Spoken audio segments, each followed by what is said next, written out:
Allez, bienvenue à tous si vous nous rejoignez pour la seconde partie des experts avec toujours Sylvie Matera, Guillaume Dard, Marcus Kerberg et Stéphane Van Huffel autour de la table. On va parler de l'euro. L'euro qui nous protège, on le dit pas assez souvent, mais ne nous protège-t-il pas un tout petit peu trop finalement? Est-ce que cette morphine monétaire qui adoucit la douleur que peut infliger parfois les marchés monétaires, est-ce qui ne nous pousse pas du coup à repousser à plus tard les réformes qu'on devrait mettre en place? L'OAT 10 ans a quasiment pas bougé hier en réalité. On parle beaucoup de murs financiers, de dettes, de craintes, etc. 6 points de base de plus hier. On n'est pas non plus sur des niveaux extravagants. On dit merci à l'euro? Oui, c'est sûr que l'euro nous protège. C'est sûr que l'euro nous protège parce que hier, à l'annonce, l'annonce de la démission de Sébastien Lecornu, les marchés ont un peu bougé. Les marchés français, les marchés allemands aussi. De manière tout à fait similaire. Et puis dans la journée, ça s'est redressé. Donc effectivement, il y a un effet d'amortissement qui est lié un petit peu à l'euro, qui fait qu'on est parti d'un ensemble beaucoup plus vaste et que si ça va mal chez nous, finalement l'économie globale, on n'est qu'un morceau de cette économie globale. Donc on est effectivement protégé de l'effet Liz Truss qui était arrivé au Royaume-Uni, où elle avait annoncé un budget où il y avait des dépenses mais pas de recettes. Et donc ça n'a pas duré très longtemps parce que les marchés ont pénalisé un choix pareil. Donc là, c'est pas le cas. Alors, il y a effectivement l'euro qui agit en tant que protecteur. Il y a peut-être aussi une déconnexion de plus en plus grande entre les marchés et la politique, où on dit finalement, ce qui compte, c'est peut-être l'économie réelle et pas vraiment les soubresauts politiques. Les marchés ont déjà anticipé... pas du tout à cette thèse. Écoutez, les marchés ont déjà anticipé ce qui... pas du tout à cette thèse. Guillaume Dard, puis Marcus Kerberg. Il y a un contexte général pour l'instant quand même de baisse des taux aux États-Unis, qui est le marché directeur, avec une pression mise Trump sur la Fed, le taux 10 ans américain qui ne monte pas, mais un énorme débat parce que le dernier chiffre d'inflation américain. Et donc le juge de paix est là pour savoir si on va revenir sur les niveaux de taux d'intérêt avant la crise de 2008, qui sont plutôt à 4-5%. Oui. 4-5%. D'ailleurs, la Grande-Bretagne est à 4,70 aujourd'hui. Donc le sujet, il y a deux sujets. Il y a quel est le niveau général des taux, et deuxièmement, sur les taux français, c'est quand même catastrophique parce qu'on ne profite pas du tout de ce mouvement de baisse des taux, puisqu'on se retrouve avec le même taux d'intérêt, je viens de vérifier à la seconde, que l'Italie, qui a eu jusqu'à 200... On est un petit peu dessus. Non, c'est le même là. On est exactement au même. Depuis lundi, l'Italie était... Alors peut-être qu'on la rejoint, mais depuis lundi, l'Italie était au-dessus de la France, qui paraissait inimaginable il y a 18 mois encore. On est à 3,52, 35, ok. Donc on est exactement au même niveau.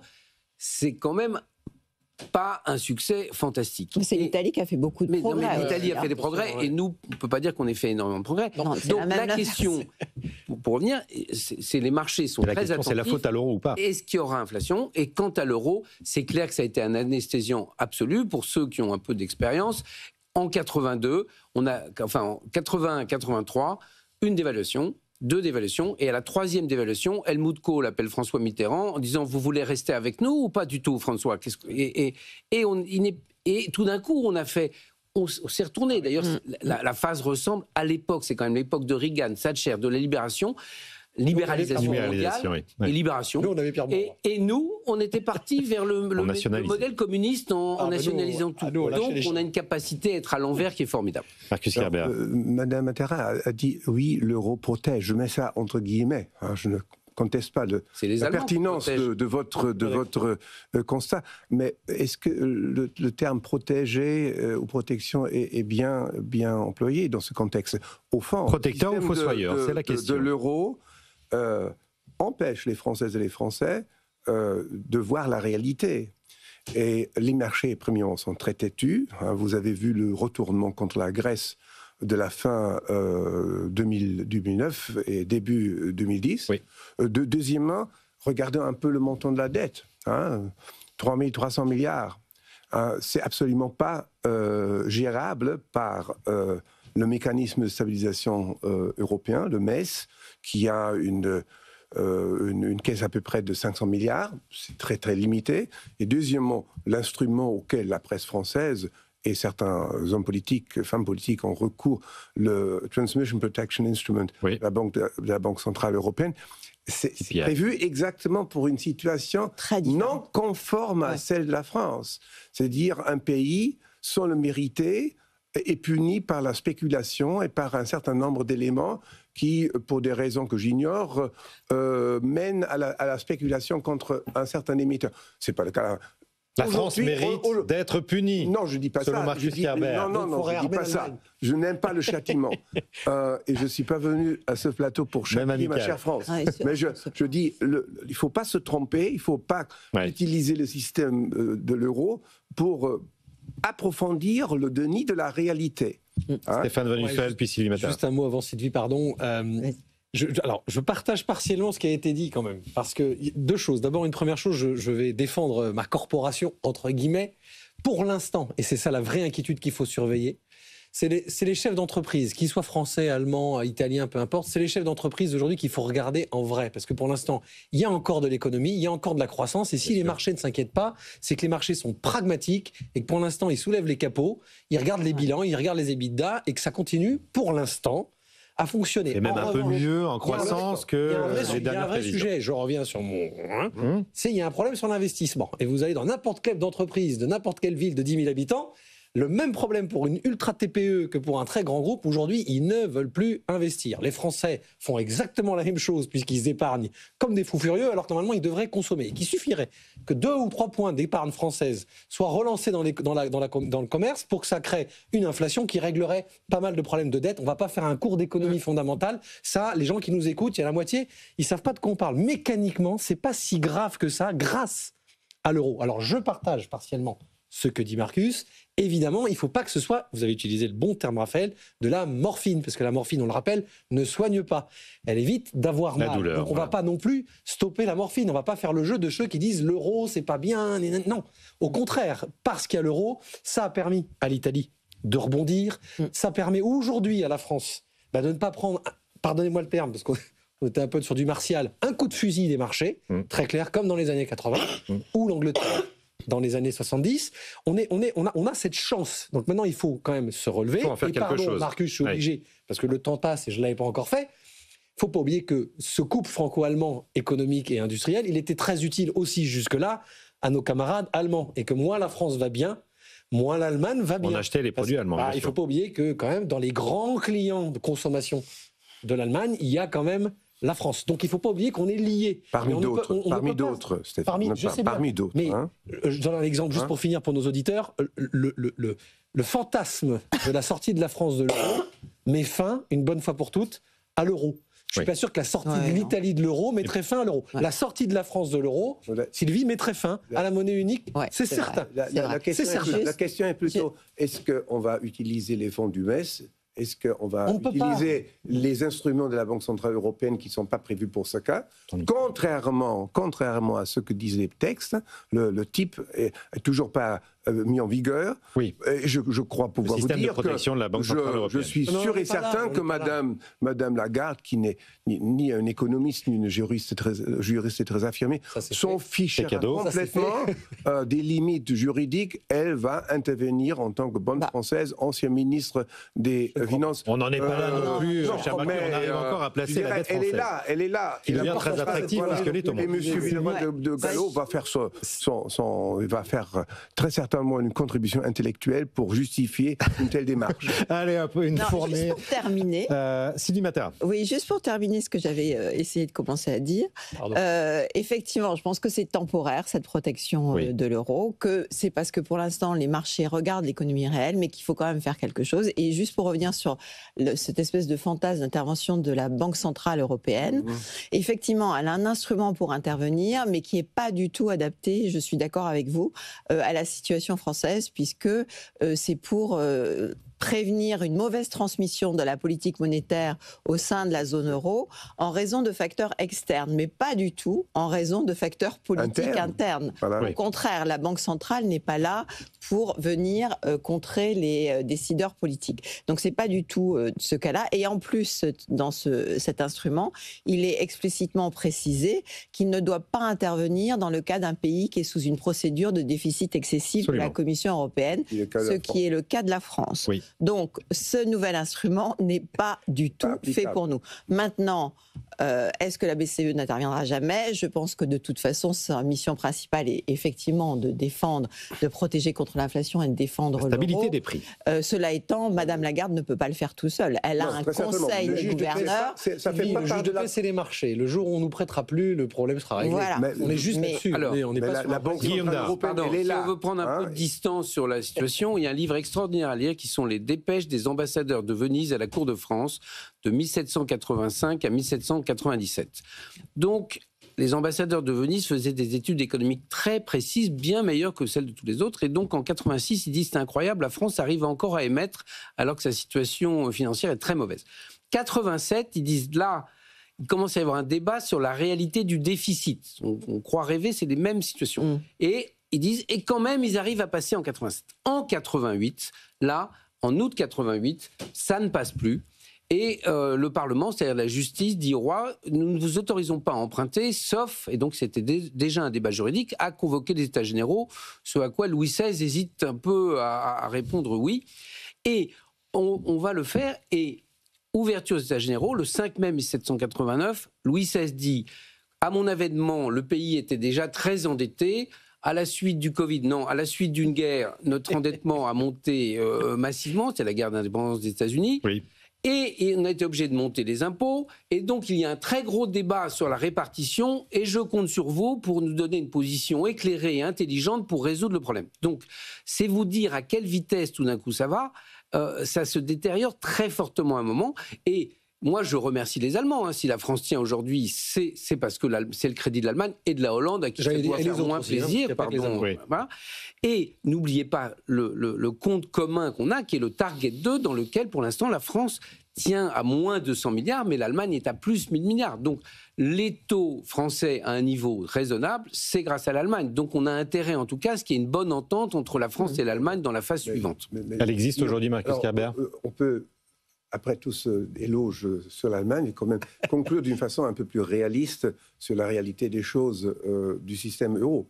Le système de l'euro est une façon de tromper les pays membres de la réalité de la nécessité d'adaptation des finances publiques. Est-ce que vous acceptez et de fait, l'interdiction du bail-out, l'article 125, n'existe presque plus parce que tout le monde sait que depuis Mario Draghi, dès qu'il y a un problème, la Banque centrale intervient, et notamment par quelqu'un qui est aussi peu adapté pour la politique monétaire que Madame Lagarde, qui est une grande talent en matière de communication.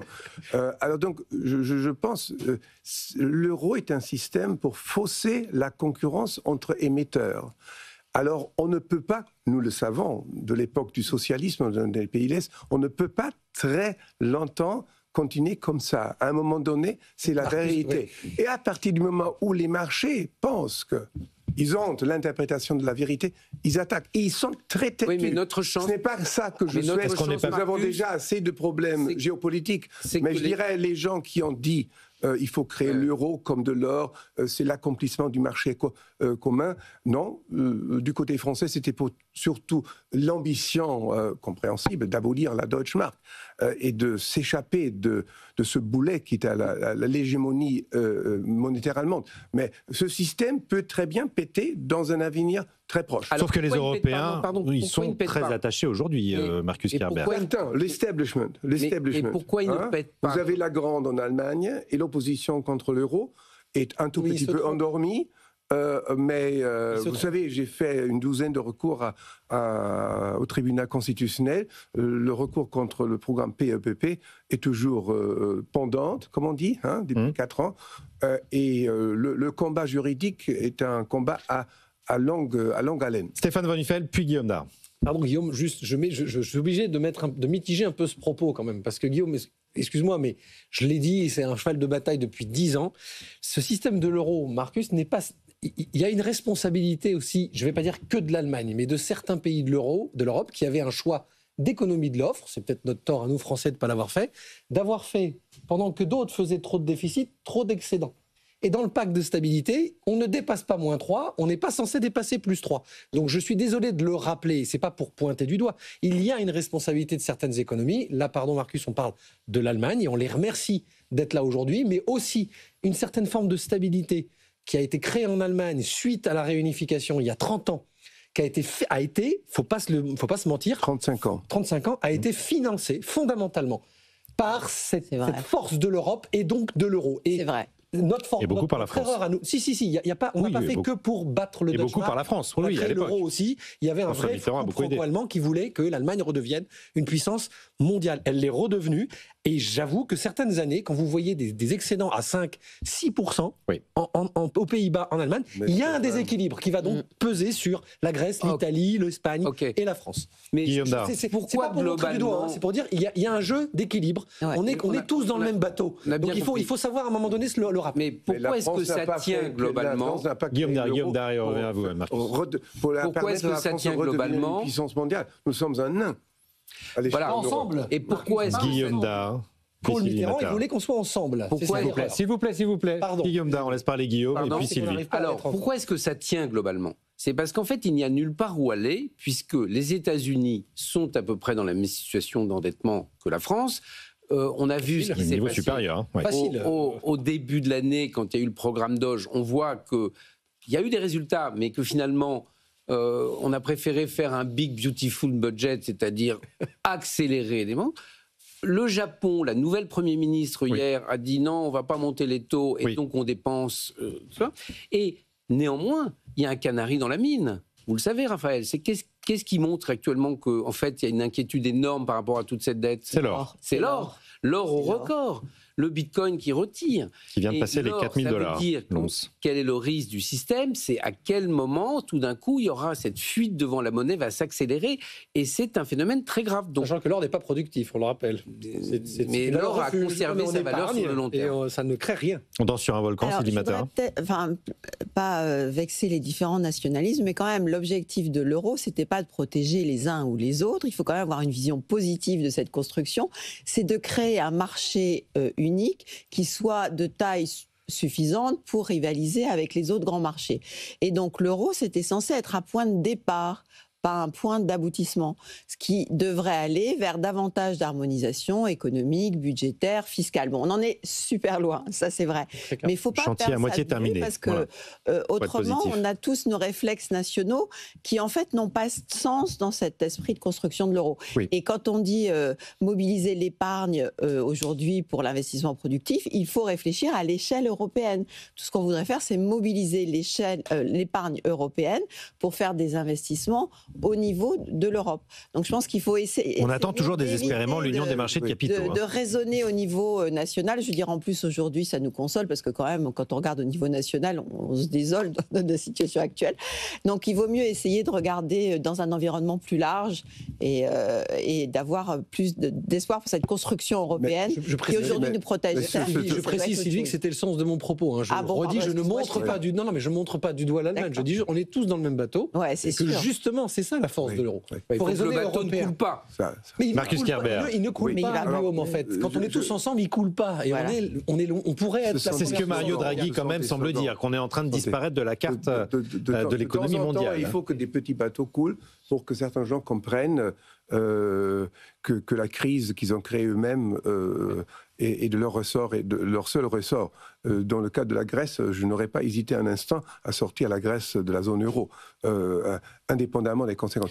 C'était 2% du PIB européen. L'euro a été, si on le conçoit comme un début de construction européenne, comme pas un point d'aboutissement, mais malheureusement, hélas, la convergence économique que tout le monde a espéré, notamment M. Delors, s'est avéré complètement injuste. Les économies sont plus divergents. Et la seule chose qu'on a vue, que des pays comme la Grèce et bien d'autres ont utilisé cette chance unique sont mérités d'être dans l'euro à se permettre un train de vie qu'ils n'auraient pas pu se permettre avec des monnaies nationales. Et c'est là où, intervient quand même mon interrogation. Jusqu'à quand cette trompe-l'œil va protéger réellement? Ou est-ce qu'à un moment donné, les marchés vont découvrir que la France, maintenant, annonce un budget de moins de 5%. Ce n'est pas une annonciation, c'est presque un drame. C'est une renonciation. Voilà, merci de m'aider. Et c'est dire, les finances publiques, c'est le nerf de la démocratie. On a voulu expressément laisser ça dans la responsabilité des pays membres, mais je peux vous dire, les pays membres gèrent d'une façon peu responsable. La France, en premier lieu, et grâce à une, je dirais, clémence du côté de Bruxelles, que je vous rappelle, M. Juncker a toujours dit, oui, on traite la France ainsi parce que c'est la France. Donc, l'exception française à perpétuité, je m'interroge si c'est possible. Et le réveil peut s'avérer très dur. Je rappelle que la moyenne des déficits de la zone euro est quand même passée sous les 3% et que donc l'ensemble, quand même, tient plutôt bien la route, hormis... C'est ça qui est triste. La deuxième économie de la zone euro,